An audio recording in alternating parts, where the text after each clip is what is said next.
대법원 2024년 6월 27일 선고 2021다 261704 판결 사건명 수익금 1.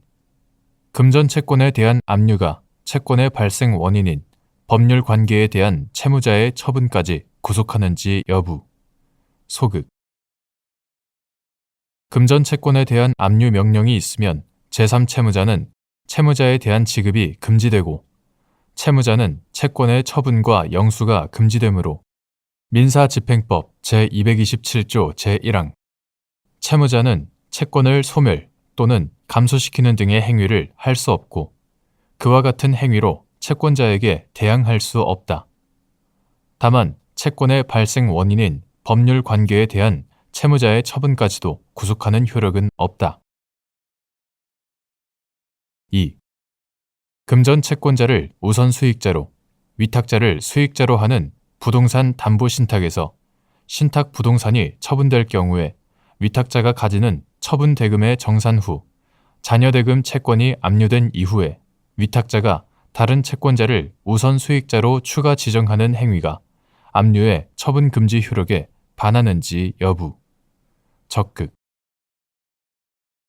위탁자가 금전 채권을 담보하기 위하여 그 금전 채권자를 우선 수익자, 위탁자를 수익자로 하여 위탁자 소유의 부동산을 신탁법에 따라 수탁자에게 이전하면서 채무 불이행 시에는 신탁 부동산을 처분하여 수령한 대금으로 우선 수익자에게 채권 금액 상당을 지급하고 나머지를 위탁자에게 반환하기로 하는 내용의 담보 신탁을 한 경우 신탁 부동산의 처분 대금에서 신탁 계약과 관련된 비용 및 보수, 신탁 부동산에 관한 임대차 보증금 등의 지급에 사용하고 남은 돈에 대하여 우선 수익자는 일정 한도 내에서 자신의 채권 금액 상당을 청구할 수 있는 수익 채권을 가지고 위탁자는 우선 수익자의 채권 금액을 차감한 잔여 대금 상당을 청구할 수 있는 채권, 이하 잔여 대금 채권이라고 한다.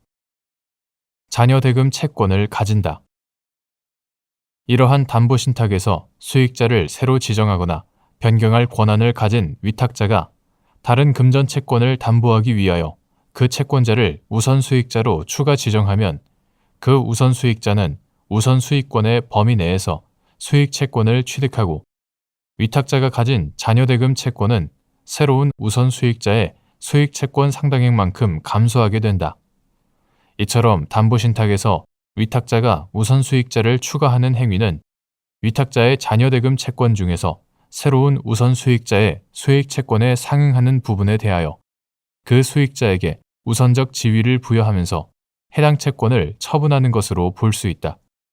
따라서 위탁자의 잔여 대금 채권이 압류된 후에 우선 수익자를 추가로 지정하는 행위는 위탁자가 가지는 잔여 대금 채권 중 새로운 우선 수익자의 수익 채권 상당액을 그 우선 수익자에게 처분함으로써 피압류 채권을 감소시키는 행위에 해당하여 압류의 처분금지 효력에 반하므로 이러한 행위로 압류 채권자에게 대항할 수 없다.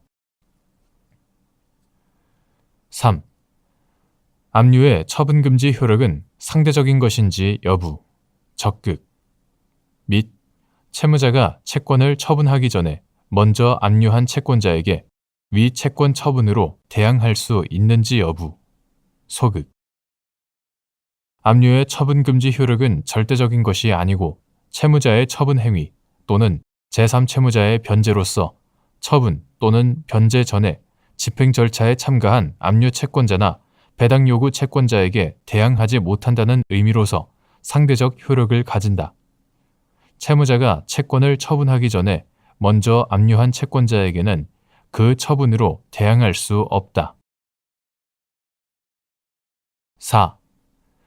부동산 담보 신탁의 위탁자인 갑 주식회사가 수탁자인 을 신탁회사에 대하여 가지는 신탁 부동산 처분 대금의 정산 후 잔여 대금 채권 전부에 대해 병 주식회사에 의한 선행 압류 추심 명령이 내려져 효력이 발생한 후에 갑 회사가 정 주식회사를 2순위 우선 수익자로 추가 지정하여 피압류 채권인 잔여 대금 채권의 일부를 처분하였고 그 후 다른 일반 채권자들이 잔여 대금 채권에 대해 후행 압류 추심 명령을 받았는데 을 회사가 잔여대금 채권을 처분된 부분과 처분되지 않은 부분으로 나누어 정 회사를 피공탁자에 포함시키지 않은 집행공탁을 함에 따라 정 회사가 배당 절차에서 전혀 배당받지 못하자 정 회사가 신탁부동산 처분 대금 중 후행 압류 채권자에게 안분된 몫은 후행 압류에 대항할 수 있는 정 회사가 흡수할 수 있으므로 정 회사의 2순위 우선수익권 상당액이 정 회사의 몫으로 지급 내지 배당되어야 한다고 주장하면서 을 회사와 병 회사를 상대로 2순위 우선수익권 상당액의 지급을 구한 사안에서 잔여대금 채권 중 우선수익자 추가 지정 행위로 처분된 부분은 후행 압류의 효력이 미치지 않아 선행 압류 채권자로서 정 회사가 대항할 수 없는 병 회사가 전액을 지급 내지 배당받을 수 있고 잔여대금 채권 중 우선수익자 추가 지정 행위로 처분되지 않은 부분은 선행 압류 채권자인 병 회사와 후행 압류 채권자들이 각자의 채권액에 따라 안분하여 지급 내지 배당받게 되므로 을 회사가 한 집행공탁은 적법하고 공탁된 잔여대금 중 정 회사에 지급 내지 배당될 돈은 없다는 이유로 정 회사의 청구를 기각한 원심 판단을 정당하다고 한 사례.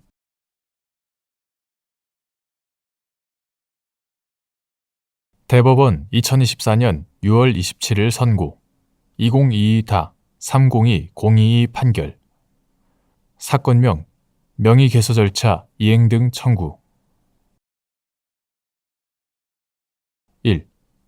당사자들이 자금을 출자하여 공동으로 주식회사를 설립하여 운영하고 이에 따른 비용 부담과 이익 분배를 지분 비율에 따라 할 것을 내용으로 하는 동업약정이 공동사업을 위하여 민법상 조합을 결성할 것을 목적으로 하는지 여부, 원칙적 소급.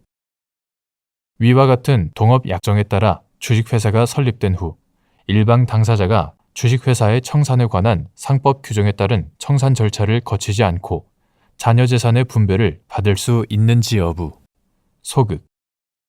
및 이러한 법리는 동업약정에 따라 주식회사가 설립된 후 당사자 일방이 동업관계에서의 탈퇴를 주장하며 정산을 구하는 경우에도 그대로 적용되는지 여부, 적극. 당사자들이 자금을 출자하여 공동으로 주식회사를 설립하여 운영하고 그에 따르는 비용의 부담과 이익의 분배를 지분 비율에 따라 할 것을 내용으로 하는 동업약정은 주식회사 주식의 매매 계약과 주식회사의 공동 경영과 이익 분배에 관한 주주 사이의 계약이 혼합된 계약의 성격을 가지고 특별한 사정이 없는 한 공동사업을 위하여 민법상 조합을 결성할 것을 목적으로 한다고 볼 수 없다. 이러한 동업약정은 당사자들의 공동사업을 주식회사의 명의로 하고 대외관계 및 대내관계에서 주식회사의 법리에 따름을 당연한 전제로 하므로 위와 같은 동업약정에 따라 주식회사가 설립되어 그 실체가 갖추어진 이상 주식회사의 청산에 관한 상법의 규정에 따라 청산 절차가 이루어지지 않는 한 일방 당사자가 자녀재산을 분배받을 수 없다. 이러한 법리는 동업약정에 따라 주식회사가 설립된 후 당사자 일방이 동업관계에서 탈퇴하였다고 주장하며 정산을 구하는 경우에도 그대로 적용된다. 2. 동업약정 당사자들의 공동사업이 주식회사 명의로 운영되고 대내관계 및 대외관계에서 주식회사의 법리에 따르기 위한 요건. 당사자 일부가 주주가 되지 않은 동업약정의 경우 그 당사자 일부의 출자 자금이 주식회사에 투자되었다고 하여 동업약정의 당사자들이 공동으로 주식회사를 설립하거나 운영한다고 할 수 있는지 여부, 소급. 및 이 경우 주식회사 주식이나 주식회사 소유의 재산이 동업약정의 재산이 될 수 있는지 여부, 소급. 동업약정 당사자들의 공동사업이 주식회사 명의로 운영되고 대내관계 및 대외관계에서 주식회사의 법리에 따르기 위해서는 동업약정 당사자들이 출자한 자금으로 주식회사의 주식을 인수하여 주식회사의 주주가 되는 것이 전제되어야 한다. 당사자 일부는 주식회사 주식을 취득하였지만 다른 일부가 주식을 취득하지 않아 당사자들 모두가 주주가 되지는 않은 동업약정의 경우, 주주가 되지 않은 동업약정 당사자들의 자금이 주식회사에 투자되었다고 하더라도 이러한 동업약정의 당사자들이 공동으로 주식회사를 설립하거나 운영한다고 볼 수 없고, 주식회사 주식이나 주식회사 소유의 재산도 동업약정의 재산이 될 수 없다.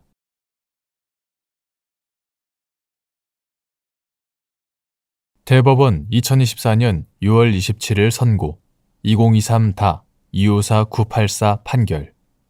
사건명 임시대의원 총회 결의 무효 확인. 민법상 사단법인에서 법률이나 정관에 정함이 없는데도 소집, 개최 절차 없이 서면만으로 총회 결의를 한 경우 그 결의에 중대한 하자가 있다고 보아야 하는지 여부. 원칙적 적극. 민법상 사단법인의 총회 결의는 민법 또는 정관에 다른 규정이 없으면 사원 과반수의 출석과 출석사원의 결의권의 과반수로서 한다. 민법 제75조 제1항. 총회의 소집은 1주간 전에 그 회의의 목적사항을 기재한 통지를 바르는 방법으로 이루어지고, 민법 제71조. 정관에 다른 규정이 없는 한 총회는 통지가 이루어진 사항에 관하여서만 결의할 수 있다. 민법 제72조. 이러한 민법 규정에 비추어 볼 때 민법상 사단법인의 총회 결의는 소집, 개최 절차가 이루어진 총회에 사원들이 참석하여 결의하는 것을 원칙적인 방법으로 한다고 보아야 한다. 총회의 소집, 개최 절차를 진행하지 않은 채 목적사항을 서면 통지하고 그에 대한 단순한 찬반 투표만을 서면으로 받아 다수를 얻는 쪽으로 의사를 결정하는 방식으로 이루어지는 서면 결의는 총회에 참석하여 목적사항을 적극적으로 토론하고 결의함으로써 사단법인 사무 운영에 자신의 의사를 반영하도록 하는 사원권의 행사를 제한할 수 있다. 따라서 민법상 사단법인에서 법률이나 정관에 정함이 없는데도 소집, 개최 절차 없이 서면만으로 총회 결의를 한 경우에는 특별한 사정이 없는 한 그 결의에 중대한 하자가 있다고 보아야 한다.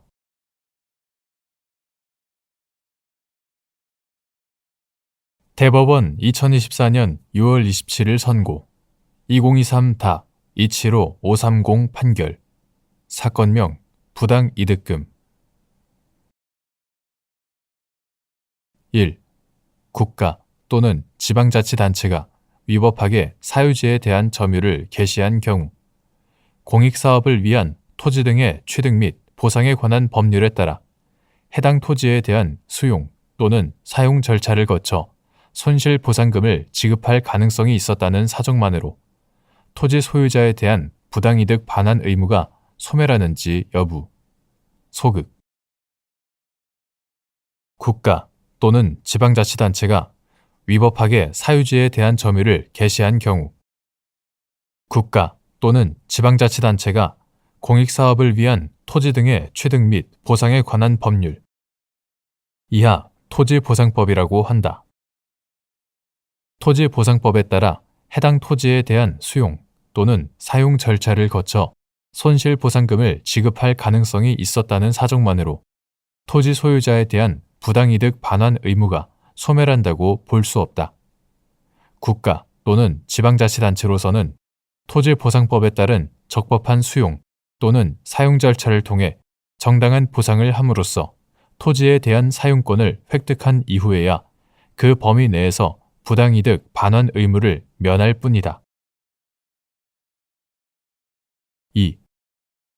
우면산 일대에 기습적 폭우로 산사태가 발생하자 갑 지방자치단체가 사방지를 지정, 고시한 후 사방시설을 설치하였고 그 후 을 등이 콘크리트로 이루어진 사방시설과 이를 관리하기 위한 CCTV 등이 설치된 토지의 공유 지분을 취득하였는데 을 등이 갑 지방자치단체를 상대로 사방시설의 설치를 통해 법률상 원인 없이 토지를 점유, 사용하고 있음을 이유로 부당이득 반환을 구한 사안에서 갑 지방자치단체가 사방시설 설치에 앞서 공익사업을 위한 토지 등의 취득 및 보상에 관한 법률상의 적법한 수용 또는 사용 절차를 거치지 않았으므로 을 등에게 사방시설을 통해 토지를 법률상 원인 없이 점유 사용한 이익을 부당이득으로 반환할 의무가 있고 해당 토지에 대한 수용 또는 사용 절차를 거쳐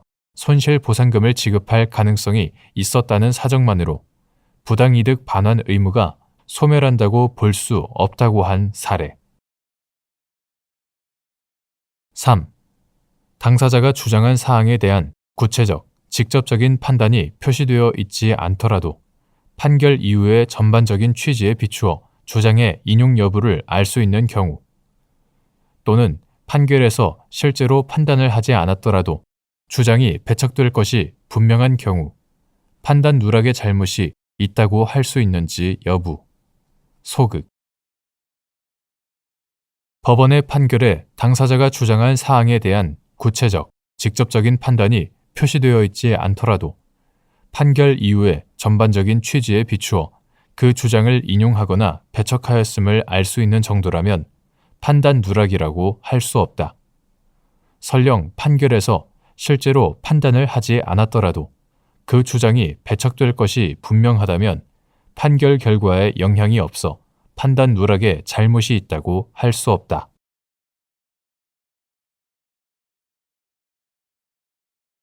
대법원 2024년 6월 27일 선고 2023-302-920 판결 사건명 부당이득금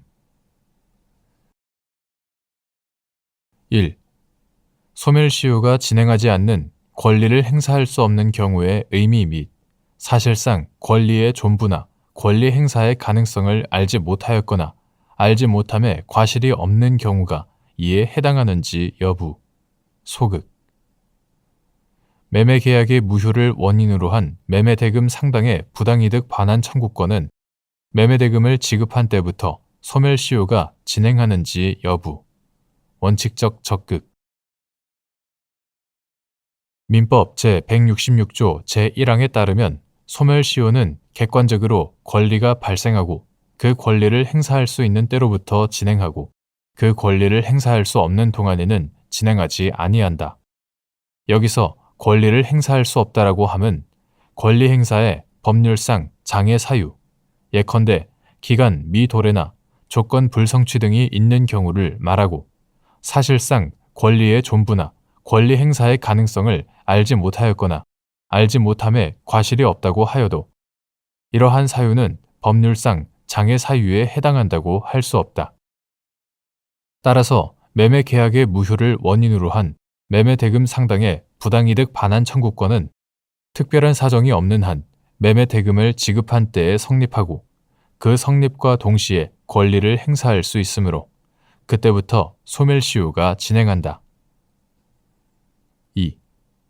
갑 주택재개발정비사업조합이 을 지방자치단체와 사업구역 내 토지에 관하여 매매 계약을 체결하고 계약 당일 계약 보증금을 그 후 매매 잔금을 각각 지급하였는데 갑 조합이 을 지방자치단체를 상대로 위 토지가 구도시 및 주거환경정비법 제65조 제2항에 따른 무상양도의 대상이므로 매매계약이 무효라고 주장하면서 매매대금 상당의 부당이득 반환을 구한 사안에서 위 부당이득 반환 청구권의 소멸시효는 각 대금 지급일부터 진행하고 달리 그 권리 행사에 법률상의 장애 사유가 있다고 보기 어렵다고 한 사례.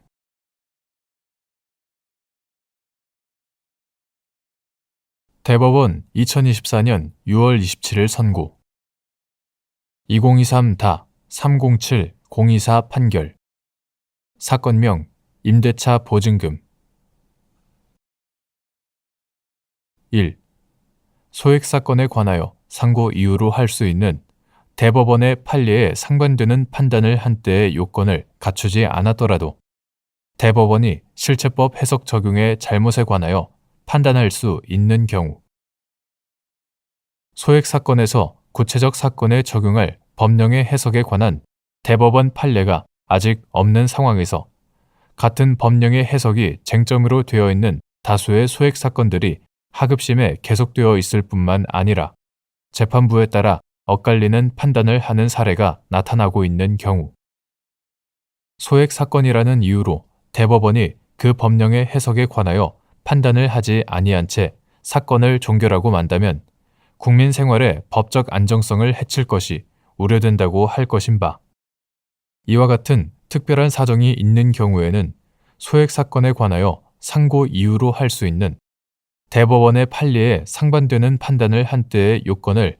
갖추지 아니하였다고 하더라도 법령 해석의 통일이라는 대법원의 본질적 기능을 수행하는 차원에서 실체법 해석 적용에 있어서의 잘못에 관하여 판단할 수 있다고 보아야 한다. 2.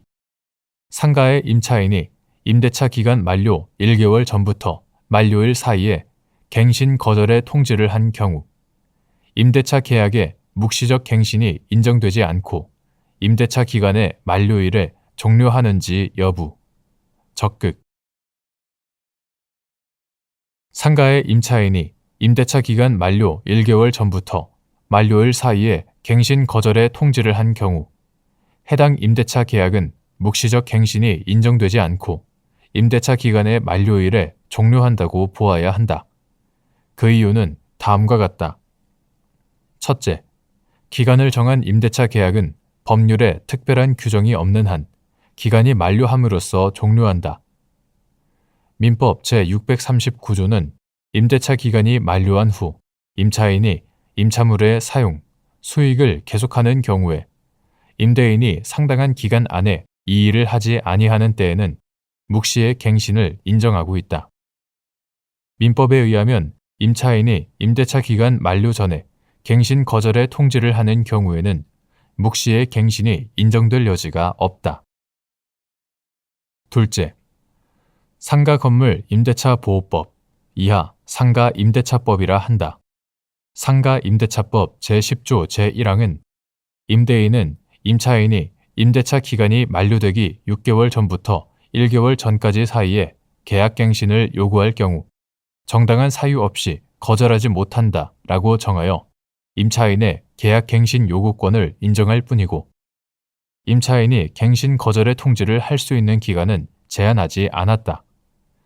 상가 임대차법 제10조 제4항은 임대인이 제1항의 기간 이내에 임차인에게 갱신 거절의 통지 또는 조건 변경의 통지를 하지 아니한 경우에는 그 기간이 만료된 때에 전 임대차와 동일한 조건으로 다시 임대차한 것으로 본다 라고 정하여 묵시적 갱신을 규정하면서 임대인의 갱신 거절 또는 조건 변경의 통지 기간을 제한하였을 뿐, 주택임대차보호법 제6조 제1항 후문과 달리 상가의 임차인에 대하여는 기간의 제한을 두지 않았다.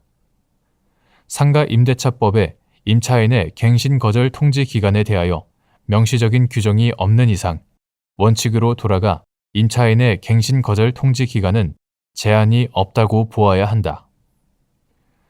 셋째, 임대차 기간이 만료되기 6개월 전부터 1개월 전까지 사이에 임차인이 별다른 조치를 취하지 아니한 경우 임대차 계약이 기간 만료일 전 1개월이 경과하여 묵시적으로 갱신된다고 판단한 것은 문헌 해석에 반한다.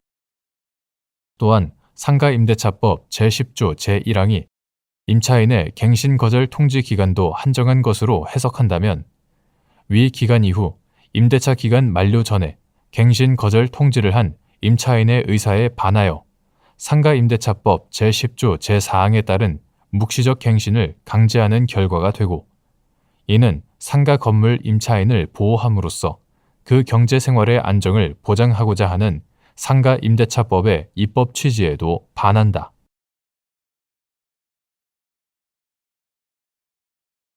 대법원 2024년 6월 27일 선고 2024-216-187 판결 사건명 부당이득금 1. 부당이득제도의 의의. 부당이득제도는 이득자의 재산상 이득이 법률상 원인을 결여하는 경우에 공평과 정의의 이념에 근거하여 이득자에게 그 반환 의무를 부담시키는 것으로서 특정한 당사자 사이에서 일정한 재산적 가치의 변동이 생긴 경우에 그것이 일반적, 형식적으로는 정당한 것으로 보이지만 그들 사이의 재산적 가치의 변동이 상대적, 실질적인 관점에서 법의 다른 이상인 공평의 이념에 반하는 모순이 생기는 경우에 재산적 가치의 취득자에게 가치의 반환을 명함으로써 그와 같은 모순을 해결하려는 제도이다. 2. 채무자가 피해자로부터 편취한 금전을 자신의 채권자에 대한 채무 변제에 사용하는 경우 채권자가 변제를 수령하면서 금전의 편취 사실에 대하여 악의 또는 중대한 과실이 없다면 채권자의 금전 취득은 피해자에 대한 관계에서 법률상 원인이 있는 것으로 보아야 하는지 여부. 적극. 여기서 중대한 과실의 의미 및 채권자의 악의 또는 중대한 과실에 대한 증명 책임의 소재. 피해자. 채무자가 피해자로부터 편취한 금전을 자신의 채권자에 대한 채무 변제에 사용하는 경우 채권자가 그 변제를 수령하면서 그 금전이 편취된 것이라는 사실에 대하여 악의 또는 중대한 과실이 없다면 채권자의 금전 취득은 피해자에 대한 관계에서 법률상 원인이 있는 것으로 봄이 타당하다. 여기서 중대한 과실이란 채권자가 조금만 주의를 기울였다면 수령한 금전이 편취된 것이라는 사실을 쉽게 알 수 있었음에도 그러한 행위를 하지 않는 등 일반인에게 요구되는 주의 의무를 현저히 위반한 것을 말하고 채권자가 수령한 금전이 편취된 것이라는 사실을 알았거나 중대한 과실로 알지 못하였다는 점에 대한 증명 책임은 피해자에게 있다. 3. 중고거래 인터넷 사이트에 순금 목걸이를 판매한다는 글을 게시한 갑이 거래 상대방 을을 만나 병 명의로 자신의 은행 계좌에 판매 대금의 일부를 이체받은 후 다음날 다시 을을 만나 병 명의로 나머지 대금이 이체되었음을 확인하고 순금 목걸이를 건네주었는데 위 계좌로 이체된 나머지 대금은 정의 성명불상의 보이스피싱 범죄자에 속아 자신의 휴대폰에 원격 제어 프로그램을 설치하자 위 범죄자가 이를 이용하여 정 명의의 계좌에서 감 명의의 계좌로 이체한 금원이었고 이후 정이 갑이 수령한 금원은 부당이득이라며 갑을 상대로 그 금원의 반환을 구한 사안에서 재반 사정에 비추어 갑이 위 금원을 취득한 것은 보이스피싱 피해자인 정에 대한 관계에서도 법률상 원인이 있다고 봄이 타당한데도 이와 달리 보아 갑의 부당이득 반환 의무를 인정한 원심 판단에 법리 오해에 잘못이 있다고 한 사례.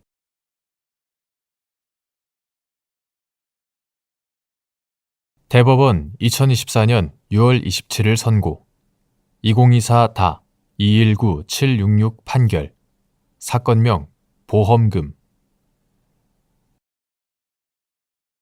1.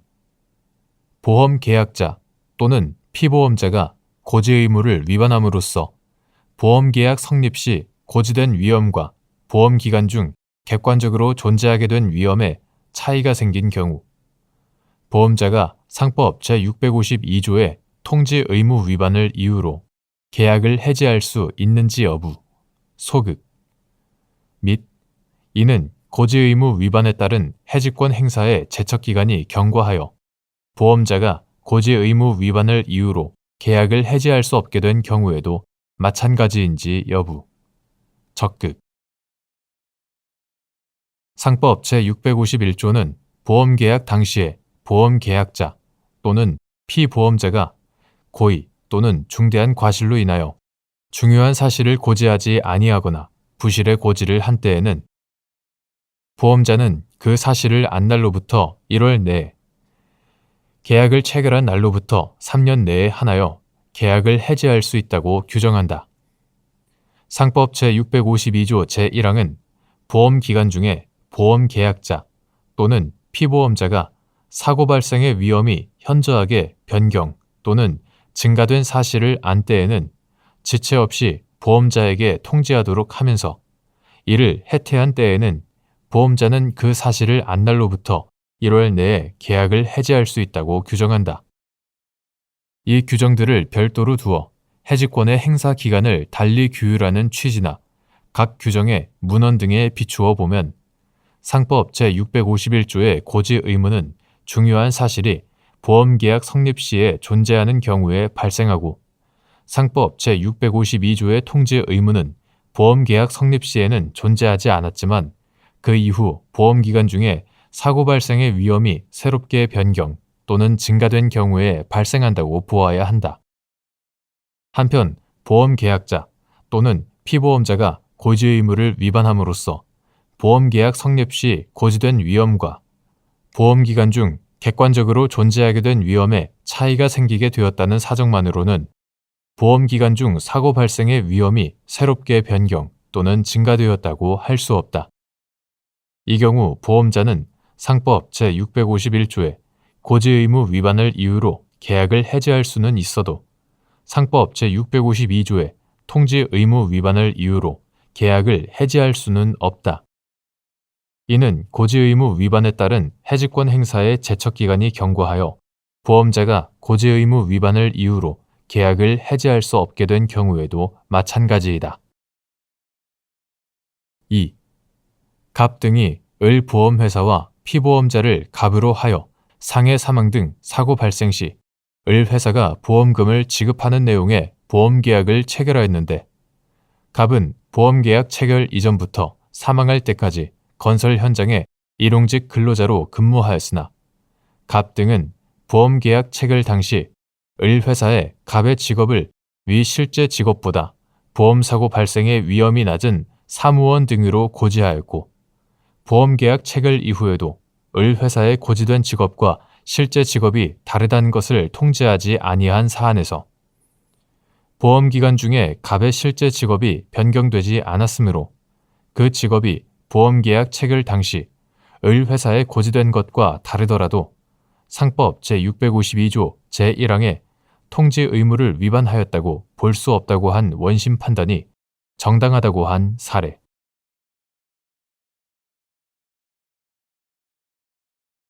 대법원 2024년 6월 27일자 2024 5813 결정. 사건명 장부 등 열람 허용 가처분.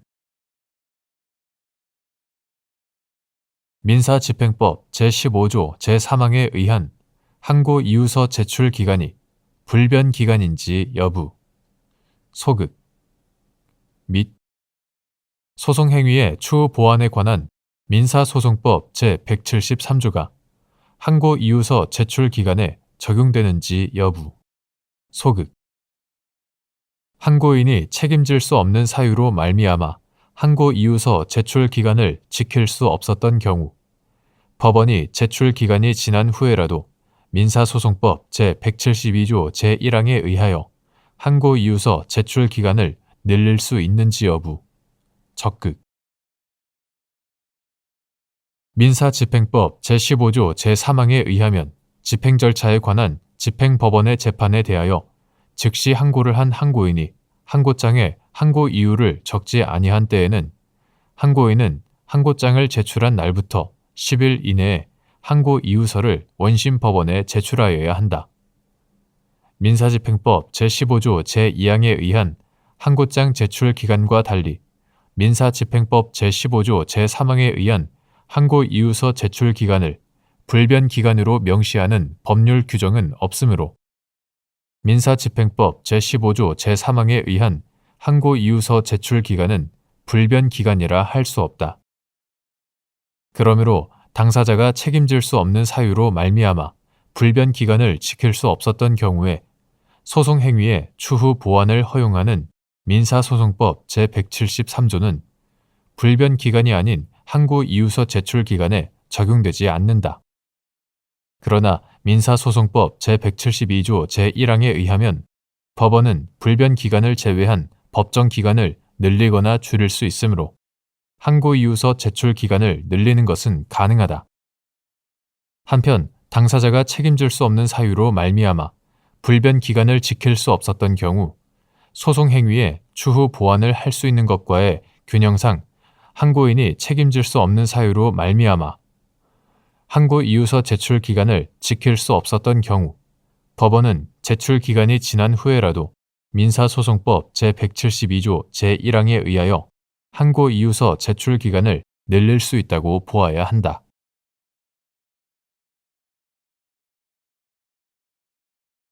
대법원 2024년 6월 27일자 2024 5904 결정 사건명 중재 판정의 승인 및 집행 허가 1. 중재지의 의미 중재지와 중재장소 및 중재기관의 소재지는 반드시 일치시켜야 하는지 여부 소극 중재 합의에서 특정 장소를 분쟁 해결지로 합의한 경우 중재지를 정한 것으로 볼 수 있는지 여부 원칙적 적극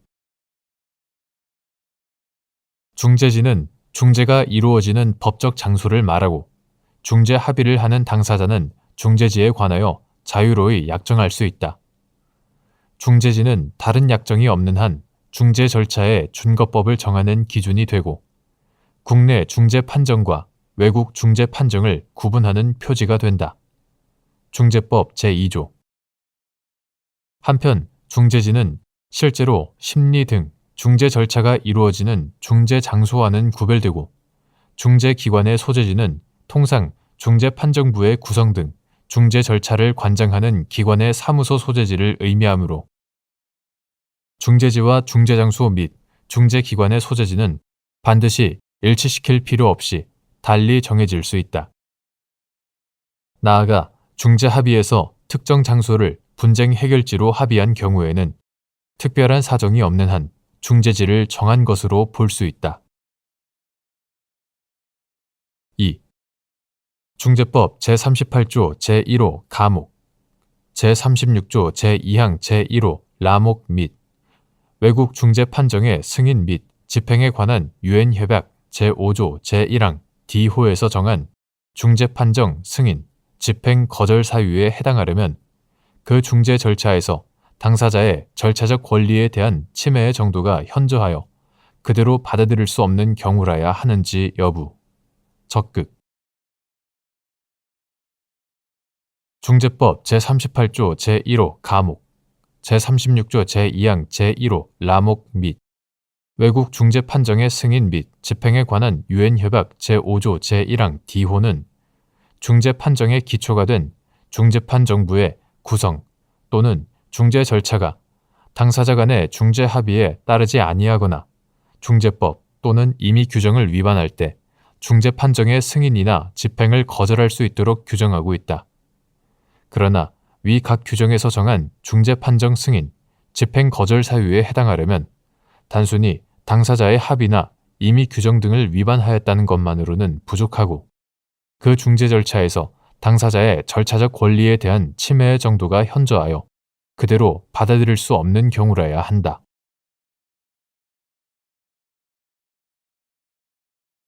대법원 2024년 6월 27일 선고 2022무 135 04 등 판결 사건명 손해배상 기 등 제3자가 부부의 일방과 부정행위를 함으로써 혼인의 본질에 해당하는 부부 공동생활을 침해하거나 유지를 방해하고 그에 대한 배우자로서의 권리를 침해하여 배우자에게 정신적 고통을 가하는 행위가 불법 행위를 구성하는지 여부 원칙적 적극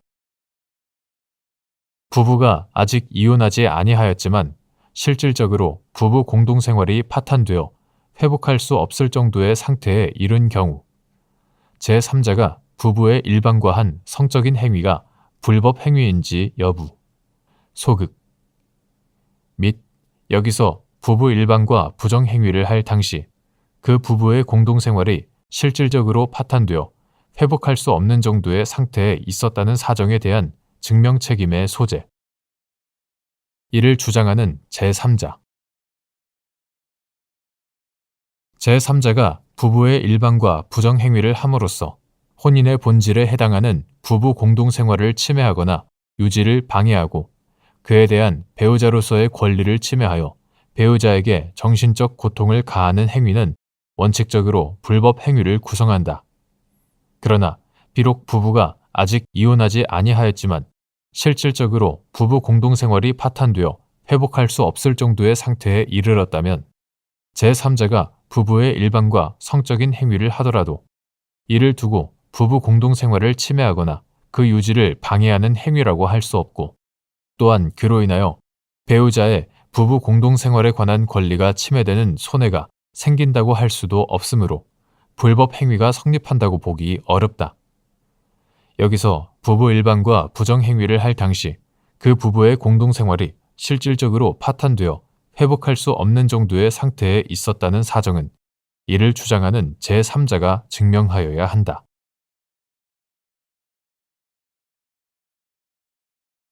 대법원 2024년 6월 27일 선고 2023무 12782 판결 사건명 이혼 등 청구의 소 제3자가 부부의 일방과 부정행위를 함으로써 혼인의 본질에 해당하는 부부 공동생활을 침해하거나 그 유지를 방해하고 그에 대한 배우자로서의 권리를 침해하여 배우자에게 정신적 고통을 가하는 행위가 불법 행위를 구성하는지 여부, 원칙적 적극 및 부부의 일방과 제3자가 부담하는 불법 행위 책임이 공동 불법 행위 책임으로서 부진정 연대 채무 관계에 있는지 여부, 적극 부정행위를 한 부부의 일방이 배우자에게 공동 불법 행위로 인한 손해배상금을 지급한 경우 그 변제의 효과가 제3자에 대하여도 효력이 있는지 여부, 적극 부정행위를 한 부부의 일방이 이혼 과정에서 배우자에게 위자료 등의 명목으로 금원을 지급하였는데 그 금원에 위자료뿐만 아니라 재산 분할금이나 양육비 등 다른 성격의 금원이 포함되어 있고 그러한 이유로 그 금원 중 공동 불법 행위로 인한 위자료를 구분, 특정하기 어려운 경우 법원은 이를 제3자가 부담하는 위자료 액수를 산정할 때 참작할 수 있는지 여부, 적극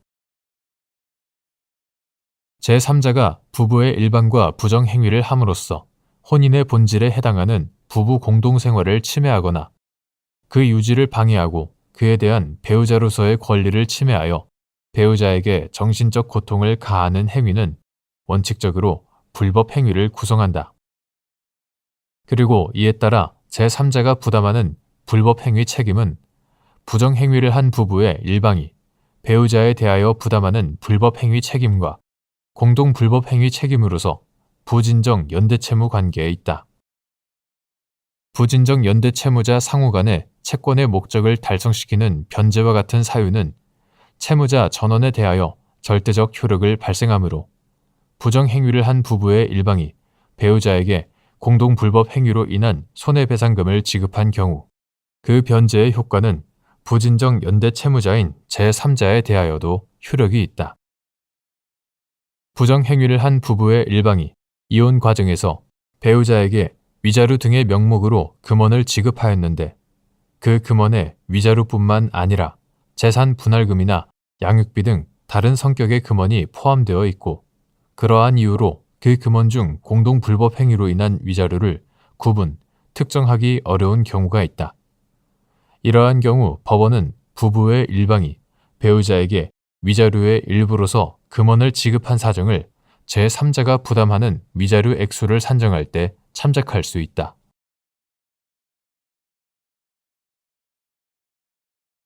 대법원 2024년 6월 27일 선고 2023무 16678 판결 사건명 위자료 부부의 일방이 상대방 배우자의 부정행위로 인하여 혼인관계가 파탄되었다고 주장하면서 배우자를 상대로 위자료 청구를 하였으나 법원이 혼인관계 파탄에 관한 부부 쌍방의 책임 정도가 대등하다고 판단하여 위자료 청구를 기각하는 경우 상대방 배우자에게 혼인관계 파탄에 대한 손해배상 의무가 처음부터 성립하지 않는지 여부, 적극 부정행위를 한 배우자의 손해배상 의무가 성립하지 않는 경우 배우자의 부정행위에 가공한 제3자에게 이혼을 원인으로 하는 손해배상 책임이 인정되는지 여부. 소급. 이러한 법리는 부부의 일방이 상대방 배우자의 부정행위로 인하여 혼인관계가 파탄되었다고 주장하면서 배우자를 상대로 본소로 위자료 청구를 하고 이에 대하여 상대방 배우자가 반소로 위자료 청구를 하였으나 법원이 혼인관계 파탄에 관한 부부 쌍방의 책임 정도가 대등하다고 판단하여 본소, 반소 위자료 청구를 모두 기각하는 경우에도 마찬가지인지 여부. 적극. 부부의 일방이 상대방 배우자의 부정행위로 인하여 혼인관계가 파탄되었다고 주장하면서 배우자를 상대로 위자료 청구를 하였으나 법원이 혼인관계 파탄에 관한 부부 쌍방의 책임 정도가 대등하다고 판단하여 위자료 청구를 기각하는 경우 상대방 배우자에게 혼인관계 파탄에 대한 손해배상 의무가 처음부터 성립하지 않는다고 보아야 한다. 이혼을 원인으로 하는 손해배상 책임을 인정하는 근거는 부정행위 등 이혼의 원인이 되는 개별적 유책 행위에 있는 것이 아니라 그로 인하여 혼인관계가 파탄되어 이혼에 이르게 된 데에 있으므로 혼인관계 파탄에 대하여 부부 쌍방의 책임 정도가 대등한 경우 부부 일방에게 혼인관계 파탄의 책임을 지을 수 없기 때문이다. 나아가 부정행위를 한 배우자의 손해배상 의무가 성립하지 않는 이상 배우자의 부정행위에 가공한 제3자에게도 이혼을 원인으로 하는 손해배상 책임이 인정되지 않는다고 할 것이다. 그리고 이러한 법리는 부부의 일방이 상대방 배우자의 부정행위로 인하여 혼인관계가 파탄되었다고 주장하면서 배우자를 상대로 본소로 위자료 청구를 하고 이에 대하여 상대방 배우자가 반소로 위자료 청구를 하였으나 법원이 혼인관계 파탄에 관한 부부 쌍방의 책임 정도가 대등하다고 판단하여 본소, 반소 위자료 청구를 모두 기각하는 경우에도 마찬가지이다.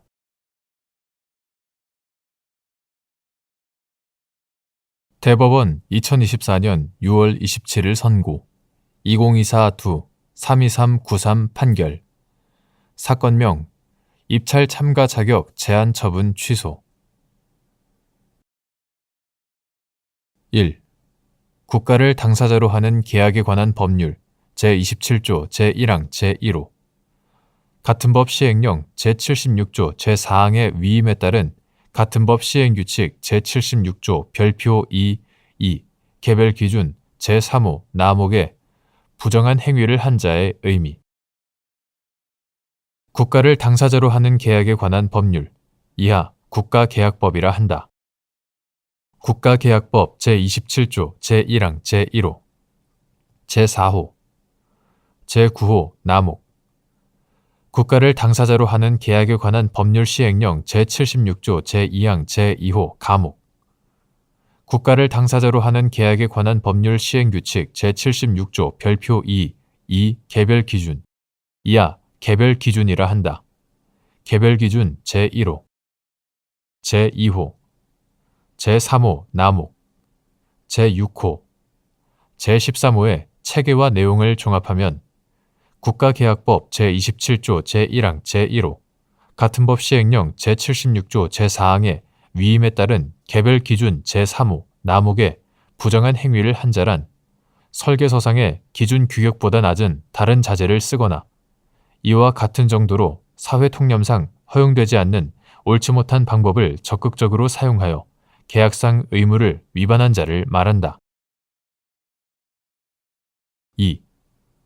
중증장애인 생산품 생산시설로 지정된 갑사회복지법인이 방위사업청장과 육군의 운동복을 제조, 납품하는 계약을 체결하고 운동복 생산에 사용할 원단이 품질 기준에 부합한다는 공인기관의 시험 성적서를 제출한 뒤 운동복을 제조하여 육군 각 부대에 납품하였는데 운동복 완제품 시험 결과 수분 제어 특성 등이 품질 기준에 미달된다는 사실이 확인되자 갑 법인이 부정한 제조를 한 자에 해당한다는 이유로 방위사업청장이 국가를 당사자로 하는 계약에 관한 법률 제27조 제1항 제1호 등에 따라 갑 법인의 입찰 참가 자격을 6개월간 제한하는 처분을 한 사안에서 갑 법인이 부정한 제조를 한 자에 해당한다고 보기 어려운데도 이와 달리 본 원심 판단에 법리 오해 등의 잘못이 있다고 한 사례.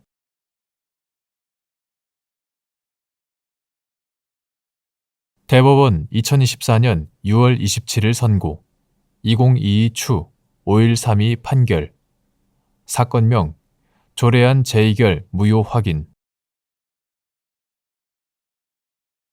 1.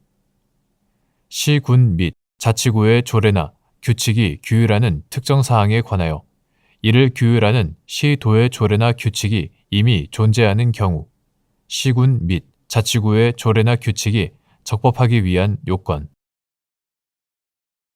지방자치법 제30조는 시군 및 자치구의 조례나 규칙은 시도의 조례나 규칙을 위반해서는 아니 된다라고 규정하고 있으므로 시군 및 자치구는 시도의 조례나 규칙, 이하 조례 등이라 한다. 조례 등에 위반되지 않는 범위 내에서 그 사무에 관하여 조례 등을 제정할 수 있다. 시군 및 자치구의 조례 등이 규율하는 특정 사항에 관하여 그것을 규율하는 시도의 조례 등이 이미 존재하는 경우에도 시군 및 자치구의 조례 등이 시도의 조례 등과 별도의 목적에 기하여 규율함을 의도하는 것으로서 그 규정을 적용하더라도 시도의 조례 등의 규정이 의도하는 목적과 효과를 저해하는 바가 없는 때에는 그 조례 등이 시도의 조례 등에 위반된다고 볼 것은 아니다. 2. 보은군 의회가 의결한 보은군 농업인 공익수당 지원에 관한 조례안이 충청북도 농업인 공익수당 지원에 관한 조례보다 농업인 공익수당의 지급 대상과 지급 제외 기준을 완화하고 있어 지방자치법 제30조에 위반된다는 등의 이유로 보은군수가 제의를 요구하였으나 보은군 의회가 원안대로 재의결함으로써 확정된 사안에서 위 조례안이 지방자치법 제30조 등에 위반되지 않는다고 한 사례.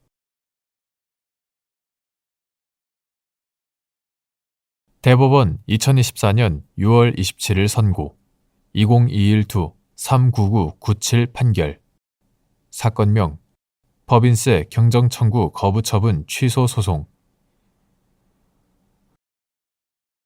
과세표준 신고서를 법정 신고 기한 내에 제출한 납세자가 그 후 과세관청의 결정이나 경정으로 인한 처분에 대하여 불복기간 내에 다투지 않은 경우 5년의 경정청구 기간 내에서는 경정청구권을 행사할 수 있는지 여부 적극 납세자는 감액 경정청구에 대한 거부처분 취소 소송에서 당초 신고에 대한 과다신고 사유뿐만 아니라 과세관청의 증액 경정 사유도 함께 주장하여 다툴 수 있는지 여부 적극 이때 국세기본법 제45조의 2 제1항 단서에 따른 증액 경정 처분에 대한 불복기간이 경과한 경우 당초 신고한 과세표준 및 세액을 한도로 하여서만 취소를 구할 수 있는지 여부 적극 국세기본법 2019년 12월 31일 법률 제168415로 개정되기 전의 것 이하 같다. 국세기본법 제45조의 2 제1항의 문헌, 체계 및 경정청구 제도의 취지 등을 종합하여 보면 과세표준신고서를 법정 신고 기한 내에 제출한 납세자가 그 후 이루어진 과세관청의 결정이나 경정으로 인한 처분에 대하여 소정의 불복기간 내에 다투지 아니하였더라도 5년의 경정청구 기간 내에서는 경정청구권을 행사하는 데에는 아무런 영향이 없다. 그리고 통상의 과세처분 취소 소송에서와 마찬가지로 감액 경정청구에 대한 거부처분 취소 소송 역시 그 거부처분의 실체적, 절차적 위법 사유를 취소 원인으로 하는 것으로서 그 심판의 대상은 과세표준 및 세액의 객관적인 존부이므로 그 과세표준 및 세액의 인정이 위법하다고 내세우는 개개의 위법 사유는 자기의 청구가 정당하다고 주장하는 공격 방어 방법에 불과한 점. 과세 처분에 대한 취소 소송과 경정 청구는 모두 정당한 과세 표준 및 세액의 존부를 정하고자 하는 동일한 목적을 가진 불복 수단이므로 납세자로 하여금 과세관청의 증액 경정 사유에 대하여는 취소 소송으로서, 과다 신고 사유에 대하여는 경정 청구로서 각각 다투게 하는 것은 납세자의 권익 보호나 소송 경제에 부합하지 않는 점 등에 비추어 보면 납세자는 감액 경정 청구에 대한 거부 처분 취소 소송에서 당초 신고에 대한 과다 신고 사유뿐만 아니라 과세관청의 증액 경정 사유도 함께 주장하여 다툴 수 있다. 다만 증액 경정 처분에 대한 불복 기간이 경과한 경우에는 구국세기본법 제45조의 2 제1항 단서에 따라 경정으로 인하여 증가된 과세 표준 및 세액에 관하여는 취소를 구할 수 없고 당초 신고한 과세 표준 및 세액을 한도로 하여서만 취소를 구할 수 있을 따름이다.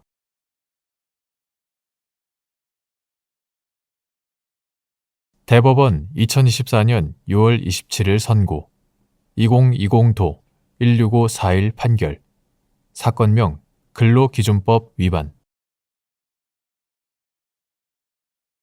사용자의 근로조건 명시 의무를 규정한 근로기준법 제17조 제1항과 그 벌칙 조항인 제114조 제1호가 기간제 근로계약을 체결할 때에도 적용되는지 여부. 적극. 기간제 및 단시간 근로자 보호 등에 관한 법률이 이와 거의 동일한 위반 행위에 관하여 과태료를 부과하고 있다고 하여 위 근로기준법 규정의 적용이 배제되는지 여부. 소급. 근로기준법은 사용자가 근로계약을 체결할 때 근로자에게 임금의 구성 항목, 계산 방법 및 지불 방법을 포함하는데 이 세 사항을 묶어서 임금의 세부 사항이라고 한다. 임금의 세부 사항, 소정 근로시간, 휴일, 연차, 유급 휴가 등의 사항을 명시하여야 한다고 규정하고 제17조 제1항 이를 위반할 경우 500만 원 이하의 벌금에 처하도록 하고 있다. 제114조 제1호. 한편 기간제 및 단시간 근로자 보호 등에 관한 법률, 이하 기간제법이라고 한다.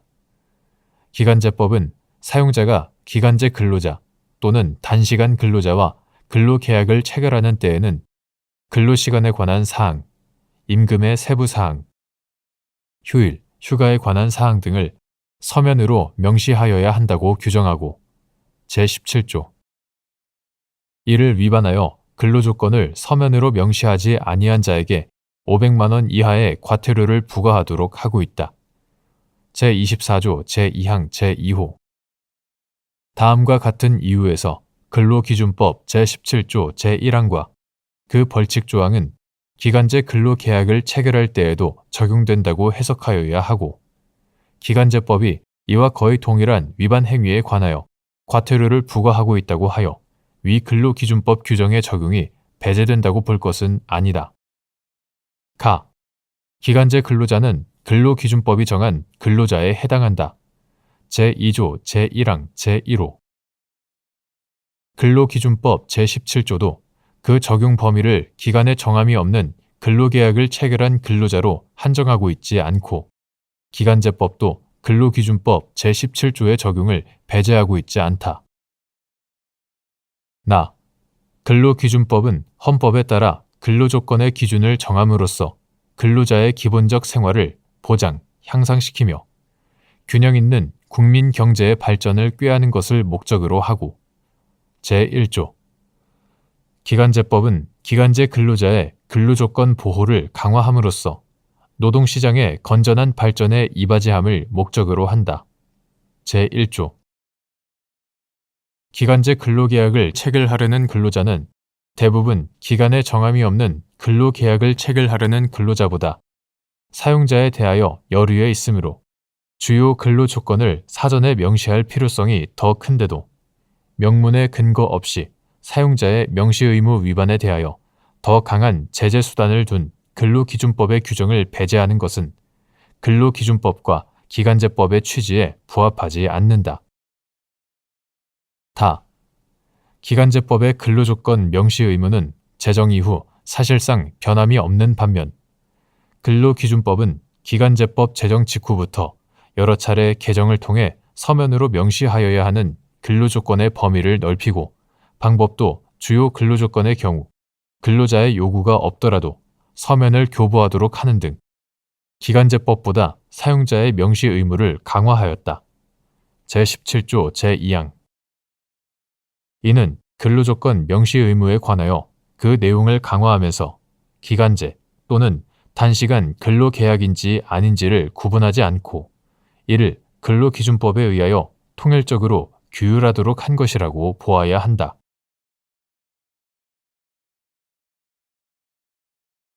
대법원 2024년 6월 27일 선고 2021도 2340 판결 사건명 사기미수 등 허위 내용으로 법원을 기망하여 자기에게 유리한 소송 비용액 확정 결정을 받는 행위가 사기죄를 구성할 수 있는지 여부 적극. 이때 소송 비용액 확정 결정을 신청하는 당사자가 소명 자료 등을 조작하거나 허위의 소명 자료 등을 제출함이 없이 단지 실제 사실과 다른 비용액에 관한 주장만 하는 경우 사기죄의 성립 여부 원칙적 소극. 소송 비용 부담의 재판은 소송 비용 상환 의무의 존재를 확정하고 그 지급을 명하는 데 그치고 구체적인 소송 비용의 액수는 민사소송법 제110조 제1항에 의한 소송 비용액 확정 결정을 통하여 확정되며 소송 비용의 상환을 구하는 자는 소송 비용액 확정 결정에 집행문을 부여받아 그 확정된 소송 비용액에 관하여 강제 집행을 할 수 있는 바. 허위 내용으로 법원을 기망하여 자기에게 유리한 소송 비용액 확정 결정을 받는 행위는 사기죄를 구성할 수 있다. 한편 소송 비용액 확정 결정을 신청할 때에는 비용 계산서, 그 등본과 비용액을 소명하는 데 필요한 서면을 제출하여야 하므로 민사소송법 제110조 제2항. 당사자가 단순히 실제 사실과 다른 비용액에 관한 주장만 한 경우를 사기죄로 인정하는 것에는 신중하여야 한다. 소송 비용 중 당사자 등이 소송, 기타 절차를 수행하기 위하여 법원에 납부하는 인지액 및 민사 예납금 등 이른바 재판 비용은 관할 법원이 스스로 보존하고 있는 재판서 및 소송 기록 등에 의하여 계산할 것이 예정되어 있고 당사자가 소송 등 수행을 위하여 제3자에게 직접 지출하는 이른바 당사자 비용은 신청인이 반드시 소명하여야 하므로 소명 자료 등을 조작하거나 허위의 소명 자료 등을 제출함이 없이 단지 실제 사실과 다른 비용액에 관한 주장만 하는 경우에는 특별한 사정이 없는 한 법원을 기망하였다고 단정하기 어렵기 때문이다.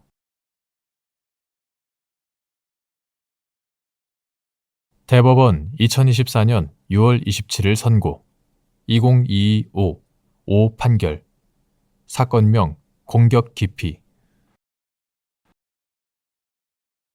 상고심 판결의 파기 이유가 된 사실상의 판단도 기속력을 가지는지 여부 적극. 상고심으로부터 사건을 환송받은 법원은 상고법원이 파기 이유로 한 사실상 및 법률상의 판단에 기속되는지 여부 한정 적극.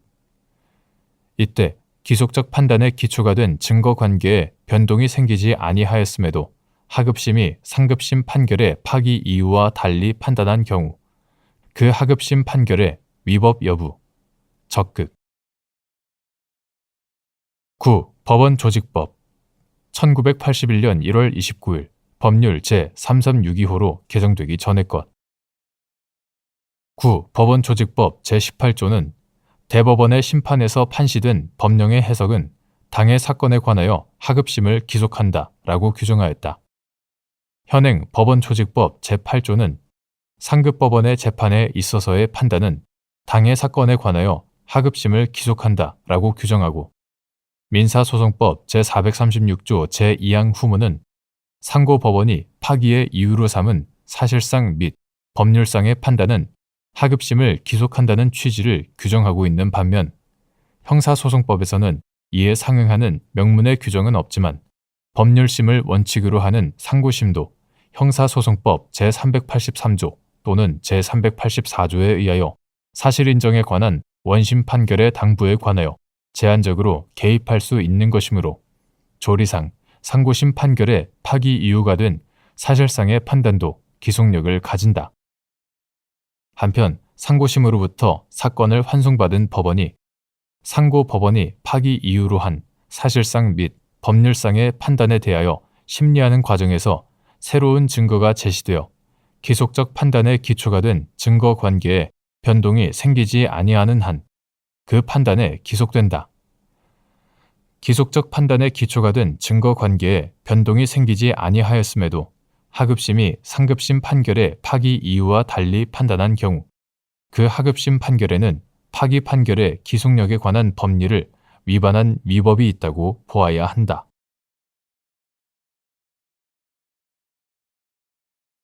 대법원 2024년 6월 27일 선고 2023도 16019 판결 사건명 주거 침입 1. 다가구용 단독주택이나 공동주택 내부의 엘리베이터, 공용 계단, 복도 등 공용 부분이 주거 침입죄의 객체인 사람의 주거에 해당하는지 여부. 적극.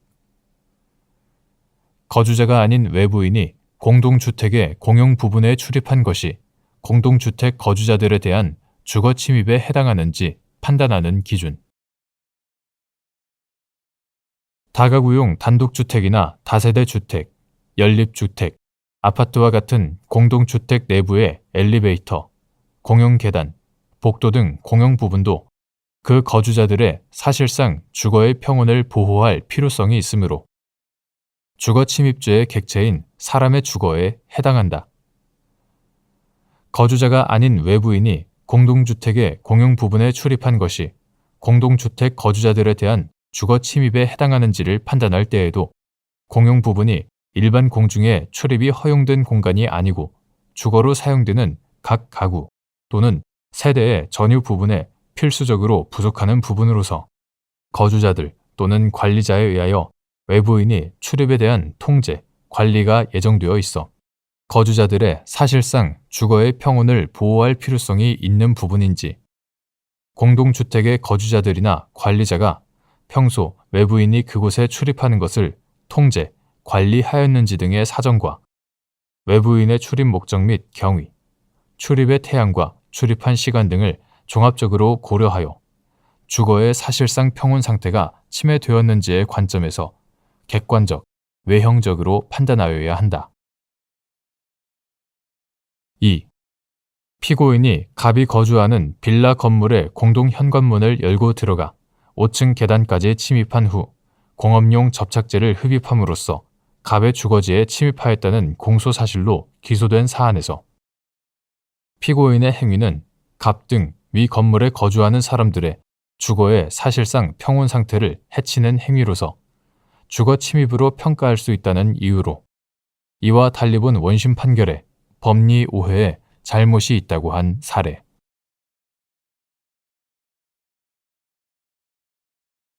대법원 2024년 6월 27일 선고 2024도 4055 판결 사건명 근로기준법 위반 1. 구근로기준법 제44조의 2, 제109조의 입법 취지 건설업에서 2차례 이상 도급이 이루어지고 건설업자가 아닌 하수급인이 그가 사용한 근로자에게 임금을 지급하지 못한 경우 하수급인의 직상수급인은 자신에게 귀책 사유가 있는지 또는 하수급인에게 대금을 지급하였는지와 관계없이 하수급인과 연대하여 하수급인이 사용한 근로자의 임금을 지급할 책임을 부담하는지 여부. 적극. 9. 건설산업기본법 2018년 12월 31일 법률 제16136호로 개정되기 전의 것. 9. 건설산업기본법 제25조 제96조는 수급인이 하도급을 하는 경우 등록한 건설업자에게 하도록 하면서 이를 위반하는 경우 처벌하도록 하고 있다. 구근로기준법 2019년 4월 30일 법률 제1641호로 개정되기 전의 것 이하 구근로기준법이라 한다. 구근로기준법 제44조의 2, 제109조는 건설업에서 2차례 이상 도급이 이루어진 경우 건설산업기본법 규정에 따른 건설업자가 아닌 하수급인이 그가 사용한 근로자에게 임금을 지급하지 못할 경우에는 그 하수급인의 직상수급인은 하수급인과 연대하여 하수급인이 사용한 근로자의 임금을 지급할 책임을 지도록 하면서 이를 위반한 직상수급인을 처벌하도록 하고 있다. 이는 직상수급인이 건설업 등록이 되어 있지 않아 건설공사를 위한 자금력 등이 확인되지 않는 하수급인에게 건설공사를 하도급하는 위법행위를 함으로써 하수급인의 임금 지급 의무 불이행에 관한 위험을 야기한 잘못에 대하여 실제로 하수급인이 임금 지급 의무를 이행하지 않아 이러한 위험이 현실화되었을 때 그 책임을 묻는 것이다. 그리고 이에 따라 구근로기준법 제44조의 2에 적용을 받는 직상수급인은 같은 법 제44조의 경우와 달리 자신에게 직접적인 귀책 사유가 없더라도 하수급인의 임금 미지급으로 말미암아 위와 같은 책임을 부담하고 하수급인이 임금 지급 의무를 이행하는 경우에는 함께 책임을 면하게 된다. 이와 같은 입법 취지와 문헌 등에 비추어 보면 건설업에서 2차례 이상 도급이 이루어지고 건설업자가 아닌 하수급인이 그가 사용한 근로자에게 임금을 지급하지 못하였다면 그 하수급인의 직상수급인은 자신에게 귀책 사유가 있는지 또는 하수급인에게 대금을 지급하였는지와 관계없이 하수급인과 연대하여 하수급인이 사용한 근로자의 임금을 지급할 책임을 부담한다고 봄이 타당하다. 2. 구근로기준법 제44조의 2가 강행규정인지 여부. 적극.